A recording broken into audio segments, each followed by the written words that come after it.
ராமாபுரத்துல குளிர்காலம் அதோட தீவிரத்தை காட்டுச்சு. சாயந்தரம் 6 மணிக்கே அந்த ஊரே நிசப்தமா மாறி போச்சு.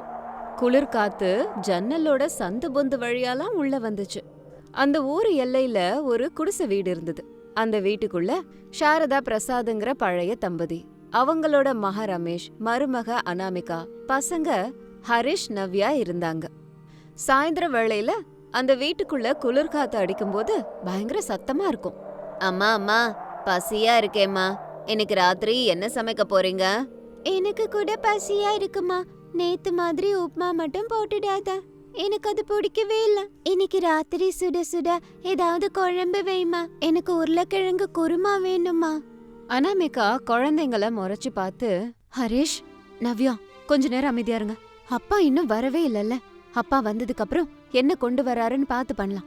அப்பா தினமும் எதுவும் கொண்டு வரலனாலும் ஏதாவது ஒண்ணு சமைக்கிற இல்லம்மா. இதுக்கு முன்னாடி கஞ்சி காய்ச்சின, அதுக்கு முன்னாடி ஊறுகாய் செஞ்ச, இன்னைக்கு எங்களுக்கு குழம்பு வேணும். என் ஃப்ரெண்டு ராஜுவோட அம்மா தினமும் வீட்ல குழம்பு வைக்கிறாங்க. ஆமாம்மா, அவங்களோட பாக்ஸ்ல தினமும் குழம்பு தான் இருக்கு, ஆனா எங்களதுல எப்ப பார்த்தாலும் ஊறுகாய் தான் இருக்கு. இந்த குளிர்ல சுட சுட சாப்பாடுல குழம்பு ஊத்தி சாப்பிட்டா சூப்பரா இருக்கும். ப்ளீஸ்மா, இன்னைக்கு கூம்பு செய்மா. கண்டிப்பா சமைக்கிறேன் நவ்யா, ஆனா வீட்ல காய்கறி இல்லையேடா. இன்னைக்கு உங்க அப்பாக்கு வேலை கிடைச்சு பணம் கிடைச்சா காய்கறி வாங்கிட்டு வருவாரு, அதை வச்சு சமைச்சு தரேன்டா கண்ணா, சரியா?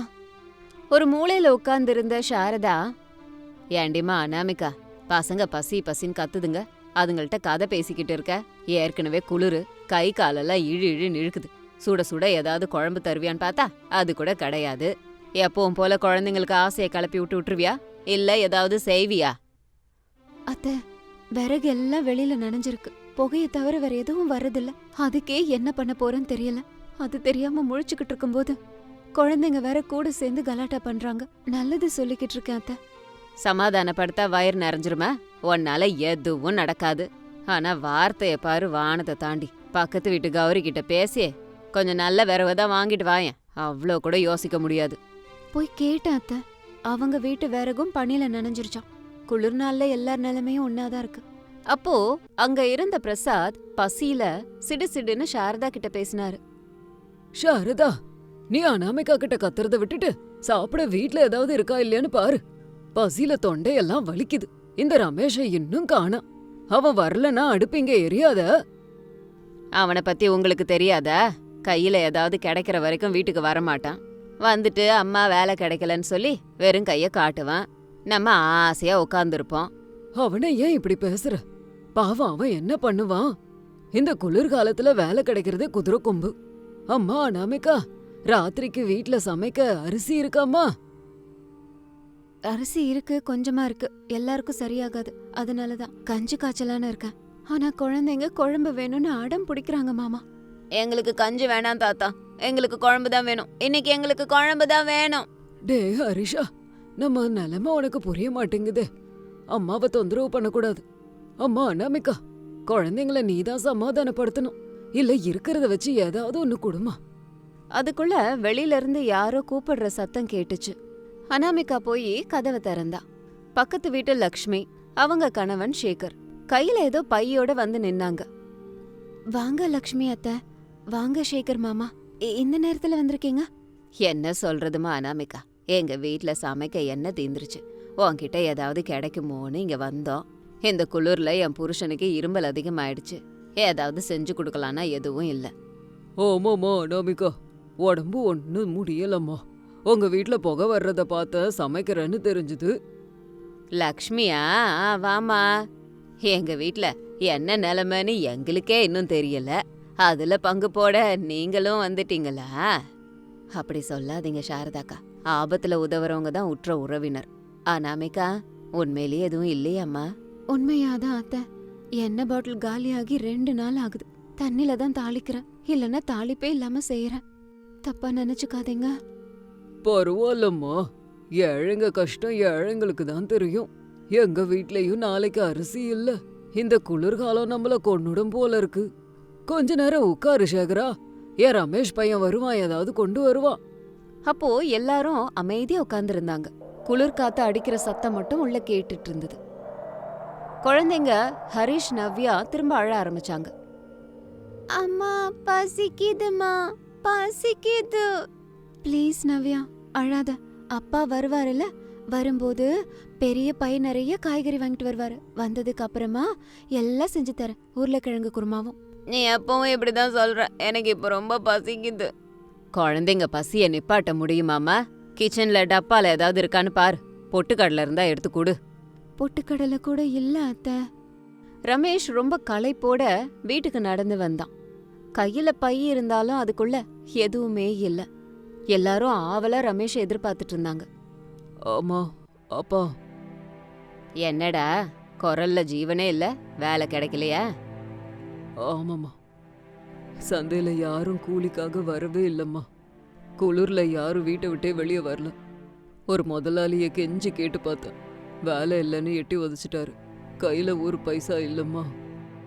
கடவுளே, ஏன்பா இப்படி சோதிக்கிற? இன்னைக்கு ராத்திரி என் பேரனும் பேத்தியும் பட்டினியா படுக்க போறாங்க. ஐயோ ரமேஷ் கண்ணா, வெறும் கையாவா வந்திருக்க? ஆமா சித்தி, என் நிலைமைய பார்த்தா எனக்கே கேவலமா இருக்கு. பொண்டாட்டி பிள்ளைய காப்பாத்த முடியாத கையால் ஆகாதவன் ஆயிட்டேன். என்னங்க அப்படிலாம் சொல்லாதீங்க. நீங்க நல்லபடியா வீட்டுக்கு வந்தீங்களே, அதுவே போதும். கடவுள் ஏதாவது ஒரு வழிய காட்டுவாரு. என்ன வழிய காட்டுவார் அனாபிகா? குழந்தைங்க முகத்தை பாத்தியா? அவங்க கண்கள்ல இருக்க பசி எனக்கு தெரியுது. ஒரு அப்பனா இருந்து ஒரு புடி சாப்பாடு போட முடியாம போயிட்டுன்னு. அப்பா காய்கறி வாங்கிட்டு வரலையா? அம்மா குழம்பு வைக்கிறேன்னாங்க. மன்னிச்சிருடா, அப்பா இன்னைக்கு தோத்து போயிட்டேன். உங்களுக்காக எதுவுமே கொண்டு வரல. எனக்கு பசிக்குதே. எல்லாம் தலை எழுத்து. என் வயித்துல பிறந்ததுக்கு இவனுக்கு இவ்ளோ கஷ்டமா? இவனை கட்டிக்கிட்டு நீயும் கஷ்டப்படுற. உங்களுக்கு பிறந்து இந்த பிள்ளைங்களும் இந்த கஷ்டப்படுதுங்க. அத்தை தயவு செஞ்சு அப்படிலாம் பேசாதீங்க. பிரச்சனைய தீக்க பாக்கணுமே தவிர தலையில அடிச்சுட்டு அழுதா பசி தீராது. நான் கிச்சனுக்கு போய் ஏதோ ஒண்ணு பண்றேன். எதமா சமைப்ப? காத்தையா இல்ல தண்ணியவா? வீட்ல என்ன இருக்குன்னு சமைப்ப? ஏதோ ஒண்ணு பண்றேனே அத்தை. என் குழந்தைங்களோட வயித்து பசிய தீக்கணும், அதான் என்னோட கடமை அப்படின்னு சொல்லிட்டு கிச்சனுக்குள்ள வந்தா அனாமிகா. அங்க இருக்கிற காலி பாத்திரம்லாம் அனாமிகாவை பார்த்து சிரிக்கிற மாதிரி இருந்தது. ஒரு மூலையில கொஞ்சம் அரிசி, 2 வெங்காயம், தோட்டத்துல காய்ச்ச ஒரே ஒரு சொரக்காய் இருந்துச்சு. எண்ணெய் இல்ல, காரத்துக்கு ஒன்னும் இல்ல. அப்போ அனாமிகா மனசுக்குள்ள, கடவுளே இந்த கொஞ்சத்தை வச்சுக்கிட்டு எங்க 4 பேர், வெளியிருந்து வந்த 2 பேருக்கு என்னத்த பண்றது? குழந்தைங்க குழம்பு கேக்குறாங்க, சொரக்காய் மட்டும்தான் இருக்கு. இது எப்படி சமைக்கிறது? எண்ணெய் இல்ல, தாளிக்க முடியாது அப்படின்னு யோசிச்சுக்கிட்டே இருக்கும்போது ஷேகர் கிச்சனுக்கு வந்தாரு. அம்மா அனாமிகா, தப்பா நினைச்சுக்காதம்மா. என் வீட்ல புளியம்பழம் கொஞ்சம் இருந்தது, உனக்கு தேவைப்படுமோன்னு கொண்டு வந்தேன். நாங்க எப்படியோ பட்டினியா இருக்கோம், நீங்களாவது ஏதாவது செஞ்சு சாப்பிடுங்க. மாமா உங்ககிட்ட இருக்கிறது எங்கள்கிட்ட தந்தா நீங்க என்ன சாப்பிடுவீங்க? எங்களுக்கு என்னம்மா, இது எங்களுக்கு பழக்கம்தான். அந்த குழந்தைங்கள பார்த்தா கண்ணீரே வருது, இதயம் வலிக்குது. ரொம்ப நன்றி மாமா. இத வச்சு ஏதாவது ஒண்ணு நான் செஞ்சு காட்டுறேன். நீங்களும் போகாதீங்க, ஏதோ ஒண்ணு செஞ்சு சாப்பிடலாம். இல்லம்மா, இருக்கிறதே கம்மி. இல்ல மாமா, பகிர்ந்து சாப்பிட்டா பசி போயிடும், அன்பும் வளரும். நீங்க ஹால்ல வெயிட் பண்ணுங்க. அப்போ ஷேகர் போய் ஹால்ல வெயிட் பண்ணாரு. அனாமிகா சமைக்க ஆரம்பிச்சான். அந்த விறகை எரிக்க வைக்க ரொம்ப கஷ்டப்பட்டான். புகை வீடு முழுக்க பரவுச்சு. சாரதாவும் லக்ஷ்மியும் இருமிட்டே இருந்தாங்க. ஏமா அனாமிகா, புகையில எங்க எல்லாரையும் வச்சு புதைக்க போறியா? அது ஒண்ணும் இல்ல அத்தை, விறகெல்லாம் கொஞ்சம் ஈரமா இருக்கு, அதனாலதான் கொஞ்சம் புகை வருது. அப்போ அனாமிகா ரொம்ப புத்திசாலித்தனமா வீட்ல இருந்த கொஞ்சம் அரிசிய வச்சு சொரக்காவையும் புளியம்பழத்தையும் வச்சு சிக்கனமாவும் ருசியாவும் ஒரு சமையல பண்ணினான். அம்மா நல்ல வாசனை அடிக்குதே, சாப்பாடு ரெடியா? அம்மா வாயெல்லாம் ஊறுது. ரெடி ஆயிட்டே இருக்குடா. அம்மா மேஜிக் குழம்பு பண்ற, கொஞ்சம் வெயிட் பண்ணுங்க அப்படின்னு சொல்லிட்டு அனாமிகா சமையல முடிச்சா. எல்லாரையுமே கூப்பிட்டா. எல்லாரும் வாங்க, சாப்பிட வந்து உட்காருங்க. அனாமிகா, நிஜமா சமைச்சிட்டியா? என்ன செஞ்ச? வாங்க, சாப்பிட்டா உங்களுக்கே தெரியும். எல்லாரும் வந்து உட்கார்ந்தாங்க. லக்ஷ்மியும் ஷேகரும் கொஞ்சம் கூச்சப்பட்டாங்க. அவங்களையும் கூட்டிட்டு வந்து உட்கார வச்சா அனாமிகா. எல்லாருக்கும் அனாமிகா கொஞ்சம் கொஞ்சமா சாப்பாடு போட்டா எல்லாரும் சாப்பிட்டாங்க. அம்மா இது உருளைக்கிழங்கு குருமா இல்லல்ல, ஆனாலும் ருசி நல்லா இருக்கேன். புளிப்பா காரமா சூப்பரா இருக்குமா? ஆமாம்மா, எனக்கு இன்னும் வேணும். டெய்லி இதே பண்ணுமா. பிரசாத் கூட கொஞ்சம் சாப்பிட்டு பார்த்து, அடடே அனாமிகா, இது என்னம்மா குழம்பு ரொம்ப நல்லா இருக்கு. என்ன இல்ல என்ன, காய்கறி இல்ல என்ன, இவ்ளோ அற்புதமா சமைச்சிருக்கிய. மாமா, இருந்த ஒரு சொரக்கா, சேகர் மாமா கொடுத்த புளியம்பழம், இது எல்லாத்தையும் வச்சு தாளிப்பே இல்லாம சமைச்சேன். பசியா இருக்கும்போது எதை சாப்பிட்டாலும் அமிர்தமா இருக்கும். சாரதாவும் அதை சாப்பிட்டு பார்த்து கண்ணீர் விட்டாங்க. உண்மைதாம்மா அனாமிகா, உன்னை நான் எப்பவும் திட்டிட்டு இருப்பேன். ஆனா இன்னைக்கு நீ செஞ்ச சாப்பாடு என் வயித்தை நிரப்பிடுச்சு, மனசும் நிறைஞ்சிருச்சு. குழந்தைங்க பசிய தீத்துட்டியே, அது போதும். ஆமா சாரதாக்கா, உன் மருமக அன்னபூரணி இல்லனா ஒன்னும் இல்லாததை வச்சு இவ்ளோ ருசியா ஒரு சாப்பாடு செய்வாளா? இந்த ராத்திரி வேளையில இந்த குளிர்ல சூடான சாப்பாடு இருக்கு, இதை விட வேற என்னம்மா வேணும் அனாமிகா? ரமேஷ் அனாமிகாவை ரொம்ப பெருமையா பார்த்தான். அனாமிகா, நான் தோத்து போயிட்டேன்னு நினைச்சேன். ஆனா நீ என்ன ஜெயிக்க வச்சுட்ட. இந்த குடும்ப கௌரவத்தையும் நிலைநாட்டிட்ட. என்னங்க, கணவன் மனைவினா ஒருத்தர் கஷ்டத்துல ஒருத்தர் பங்கு எடுத்துக்கிறது தான். இன்னைக்கு உங்களால ஒண்ணும் முடியல, இருக்கிறத வச்சு நான் ஏதோ செஞ்சேன், அவ்வளவுதாங்க. நாளைக்கு வேலை கிடைக்கட்டும், பாத்துக்கலாம். அப்பா, நாளைக்கு நீங்க எதுவும் கொண்டு வரலனாலும் பரவாயில்ல, நாங்க பாத்துக்கிறோம். எல்லாரும் ஹரிஷ் சொன்னதை கேட்டு சிரிச்சாங்க. அந்த சிரிப்புல அவங்களோட வறுமை, கஷ்டம், பசி எல்லாம் போச்சு. அனாமிகா, உனக்கு இருக்குல்லம்மா, எல்லாருக்கும் கொடுத்தியே, உன் தட்டுன காலியா இருக்கு. எனக்கு இருக்கு அத்தை, நீங்க சாப்பிட்டீங்கல்ல, அதுவே என் வயிறு நிறைஞ்ச மாதிரி. அன்போட சமைச்சதுனால அளவுக்கு அதிகமாவே இருக்கு. ரமேஷ் அவனோட சாப்பாடுல இருந்து கொஞ்சத்தை எடுத்து அனாமிகாவோட தட்டுல வச்சுட்டு, அனாமிகா, உட்காந்து சாப்பிடுமா. நீ ஆரோக்கியமா இருந்தாதான் இந்த குடும்பமே ஆரோக்கியமா இருக்கும். வா, வந்து சாப்பிடு. இல்லங்க. உட்காரு. அப்போ அனாமிகாவும் உட்கார்ந்து சாப்பிட்டா. வெளியில குளிர் காத்தடிச்சுது. அந்த சின்ன வீட்ல எல்லாரையும் அன்பு கதகதப்பா வச்சுக்குச்சு. நாங்க போயிட்டு வரோம்மா அனாமிகா, இந்த ராத்திரி உன் புண்ணியத்தால வயிறார சாப்பிட்டோம். ஜாக்கிரதையா போயிட்டு வாங்க, நாளைக்கு ஏதாவது ஒரு வேலை கிடைக்கும் சேகர் மாமா, தைரியமா போயிட்டு வாங்க. உன்னோட வார்த்தை எங்களுக்கு தைரியத்தை கொடுக்குதும்மா, போயிட்டு வரோம் அப்படின்னு சொல்லிட்டு 2 பேரும் கிளம்பி போயிட்டாங்க. அனாமிகா கதவை மூடினா. ரமேஷும் குழந்தைங்களும் படுக்கிறதுக்கு போனாங்க. அனாமிகா, என் கால் வலி கூட குறைஞ்ச மாதிரி இருக்கு, உன் சமையல்ல ஏதோ ஒரு மகத்துவம் இருக்கு. அது எல்லாமே பசிதான் அத்தை, போய் படுங்க. அந்த நேரத்துல ரமேஷ் அனாமிகா கிட்ட வந்து, அனாமிகா, நீ குழந்தைங்க பசிய போக்கிட்ட, உள்ளத வச்சு சமாளிச்சிட்ட. உன்னோட பொறுமையும் புத்திசாலித்தனமும் ரொம்ப உயர்ந்தது. வறுமை நம்மள கஷ்டப்படுத்தலாம், உன்ன மாதிரி மனைவி இருந்தா அந்த கஷ்டத்தை எல்லாம் விரட்டி அடிச்சிடலாம். நம்ம நிலைமை வறுமையா இருக்கலாம், நம்ம மனசுல வறுமை இருக்க கூடாதுங்க. குழந்தைங்க சிரிப்புல தான் நம்ம சந்தோஷமே இருக்கு. நாளைக்கு இன்னொரு நாள் நல்லது நடக்குங்கிற நம்பிக்கை இருக்கு. ஆமா, நீ சொன்னது 100க்கு 100 உண்மை அனாமிகா. கொஞ்ச நேரத்துல எல்லாரும் போய் படுத்து தூங்கிட்டாங்க. அனாமிகா மட்டும் முழிச்சுக்கிட்டு இருந்தா. தன்னோட குடும்பத்துக்காக எந்த கஷ்டத்தை கூட பட ரெடியா இருக்கேன்னு நினைச்சா. மறுநாள் காலையில சூரியன் உதயமாச்சு. அனாமிகா தோட்டத்துல துளசி செடிக்கு தண்ணி ஊத்திக்கிட்டு இருந்தா. ஹரிஷும் நவ்யாவும் எழுந்திருச்சு வெளியில வந்தாங்க.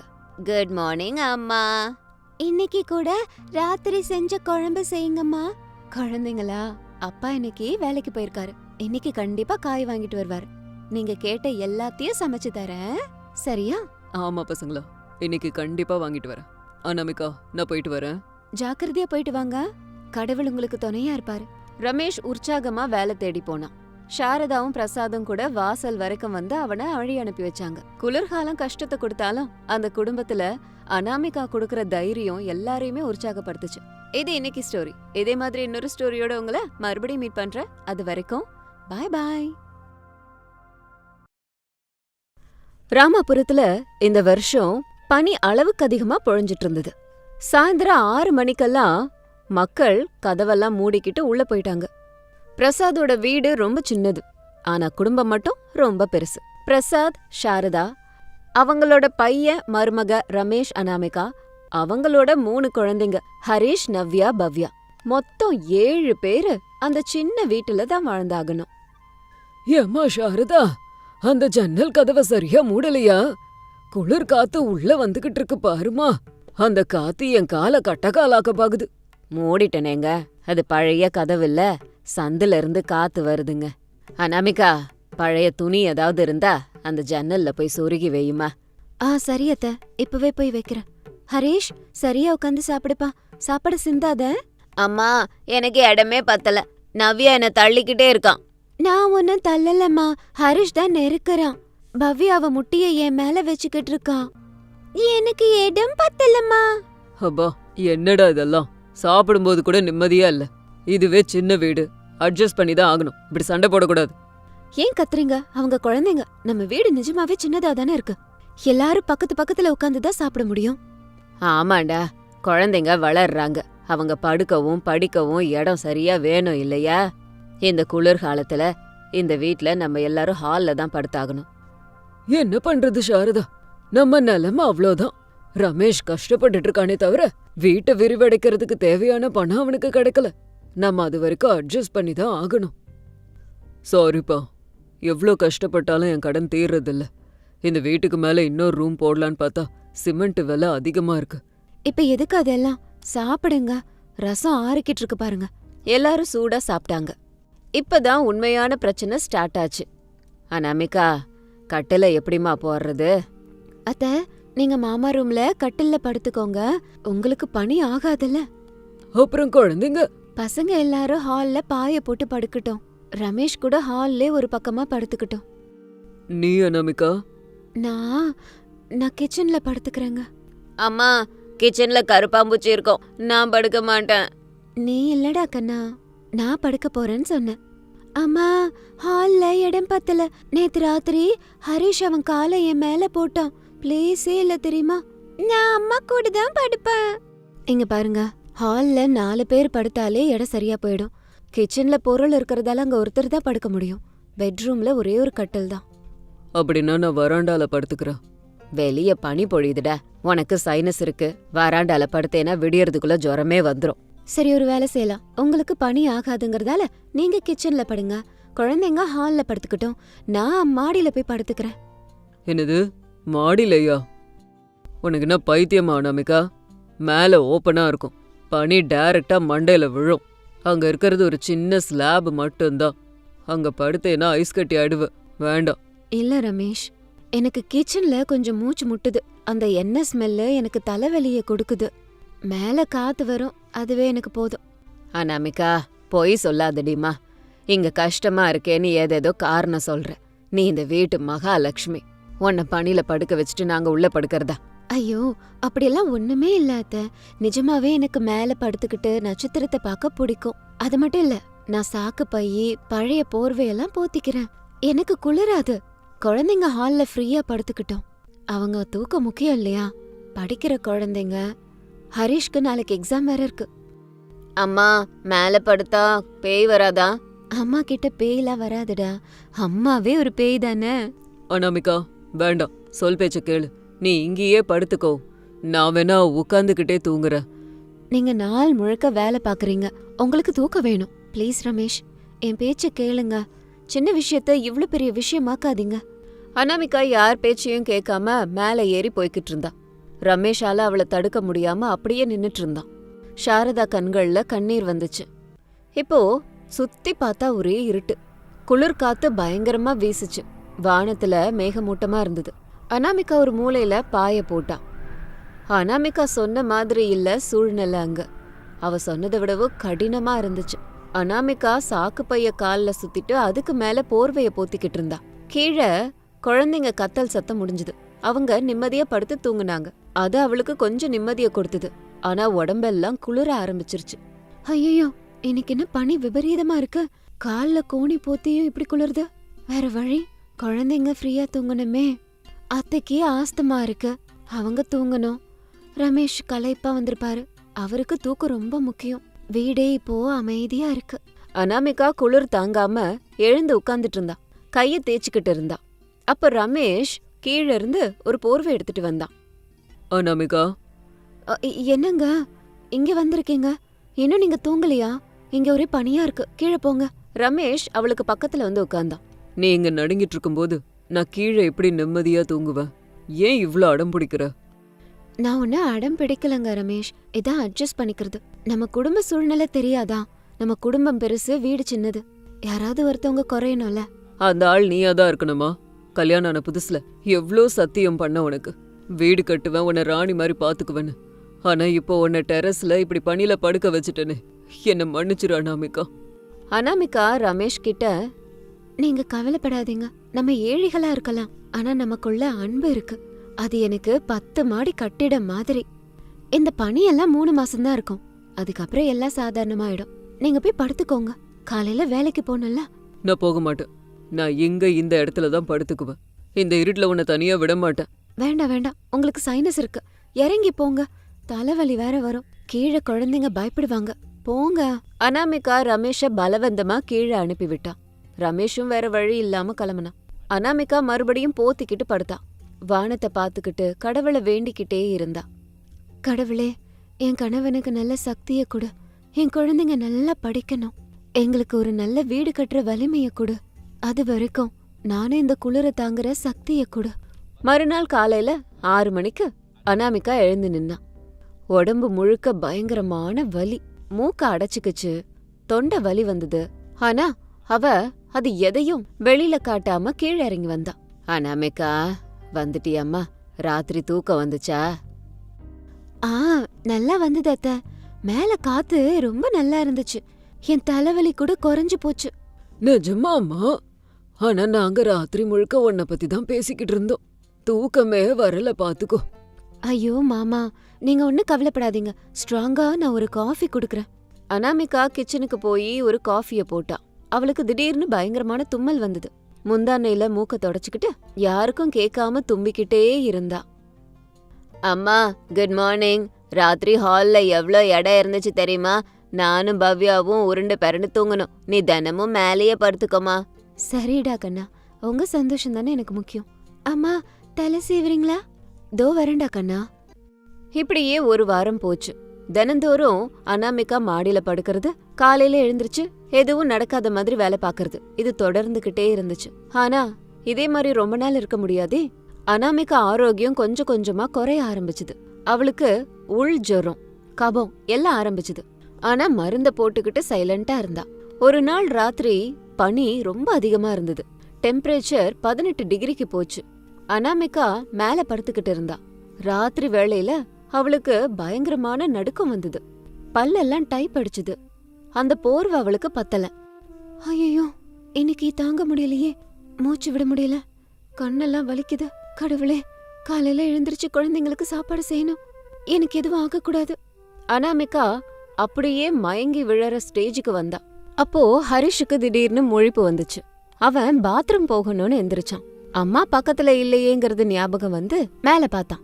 அம்மா மேல இருக்காங்கல்ல, நம்ம மேல போய் பாப்போம். ஹரிஷ் மேல வந்து பார்த்தான். அங்க அனாமிகா அசைவே இல்லாதத பார்த்துட்டு பயந்துட்டான். அம்மா, அம்மா. அனாமிகா பதில் சொல்லல. கொஞ்ச நேரம் அப்படியே கூப்பிட்டுட்டு நின்னுட்டு இருந்தா. அனாமிகா எந்திரிக்கல. ஹரிஷுக்கு பயம் வந்துருச்சு.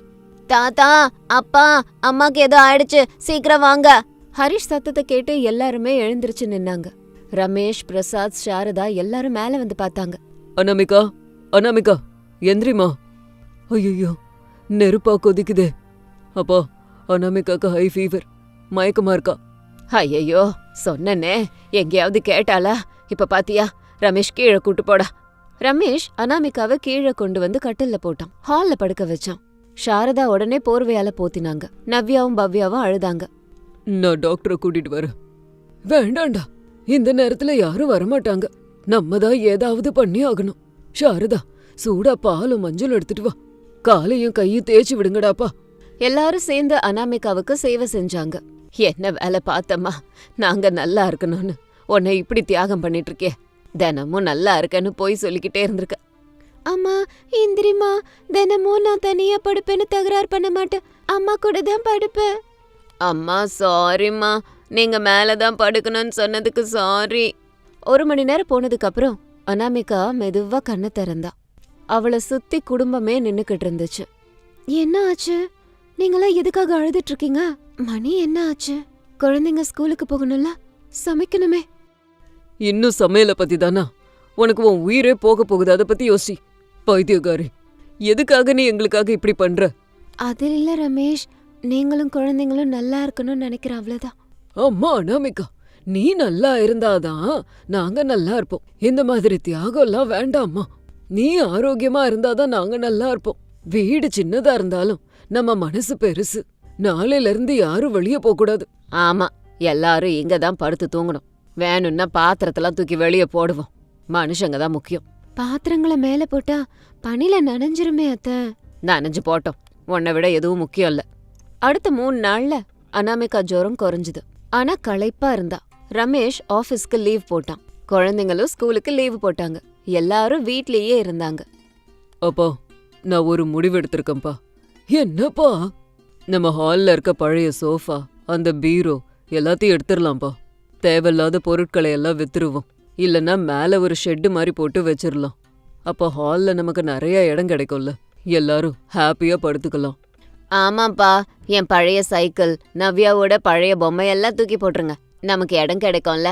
நான் கூட என்னோட பேகையெல்லாம் எங்கேயாவது வச்சுட்டு அம்மா கூடவே படுத்துக்கலான்னு இருக்கேன். நான் உங்களுக்கு உதவி செய்யறேன். நீ காலை கீழே வைக்க கூடாது. இன்னைக்கு எல்லாத்தையும் நாங்களே பாத்துக்கிறோம். ரமேஷும் குழந்தைங்களும் உதவி செய்வாங்க, நீ அமைதியா இரு. நீ ரெஸ்ட் எடுக்கணும், இது என்னோட ஆர்டர். சரிங்க அத்தை. சாயந்தரத்துல வீடு காலியா இருந்துச்சு. தேவையில்லாத பொருட்களை, அத்தியாவசியங்களை மாடியில கொண்டு போய் போட்டாங்க. ஹால் இப்போ ரொம்ப விஸ்தாலமா பெருசா இருந்துச்சு. அனாமிகாவுக்கும் நிறைய இடம் கிடைச்சது. பாத்தீங்களா, கொஞ்சம் தெளிவா யோசிச்சோன்னா நம்ம சின்ன வீட கூட பங்களாவா மாத்தலாம். தேவையில்லாத பொருட்களை தேக்கி வைக்கிறதாலதான் பட வீடுகள்ல இடமே இல்லாம போகுது. அனாமிகாவோட தியாகம் நம்ம கண்ணை திறந்துருச்சு. அனாமிகா, இனிமே உனக்கு எந்த கஷ்டமும் இல்ல. வர்ற வருஷத்துல எப்படியாவது லோன் எடுத்தாவது மேல ஒரு வீடு கட்டுற, சத்தியமா சொல்றேன். ரூம் கட்டினாலும் கட்டலனாலும் உங்க அன்பு இருந்தா அதுவே போதுங்க. இன்னைக்கு வீடு சொர்க்கம் மாதிரி இருக்கு. அம்மா, இன்னைக்கு ராத்திரி நம்ம எல்லாரும் ஒன்னா சேர்ந்து இங்கே படுக்கலாம். அந்தாக்ஷரி விளையாடலாமா? ஆமா, அந்தாக்ஷரி. தாத்தா, அப்படின்னா என்னன்னு தெரியும்ல? என்ன தெரியுமே, பாட்டுக்கு பாட்டுதானே. ஆனந்தம் ஆனந்தம் பாடும் மனம் ஆசையில் ஊஞ்சலில் ஆடும். வீட்டுக்கு வெளியில பனி பொழிஞ்சாலும் அந்த வீட்டுக்குள்ளார அன்புங்கிற மழை பொழிஞ்சுக்கிட்டு இருந்தது. மனசு பெருசா இருந்தா வீடு சின்னதா இருந்தாலும் ஆனந்த மழை பொழியும். அனாமிகா செஞ்ச தியாகம் அந்த குடும்பத்தை இன்னும் நெருக்கமாக்குச்சு. குளிர்காலம் அவங்களுக்கு ஒரு பாடத்தை சொல்லி கொடுத்தது. மாடிக்கு மேல படுத்துட்டு இருந்த மருமக இன்னைக்கு எல்லாரோட மனசுலயும் நிரந்தரமா இருந்துட்டா. இது இன்னைக்கு ஸ்டோரி. இதே மாதிரி இன்னொரு ஸ்டோரியோட உங்களை மறுபடியும் மீட் பண்றேன். அது வரைக்கும் பாய் பாய்.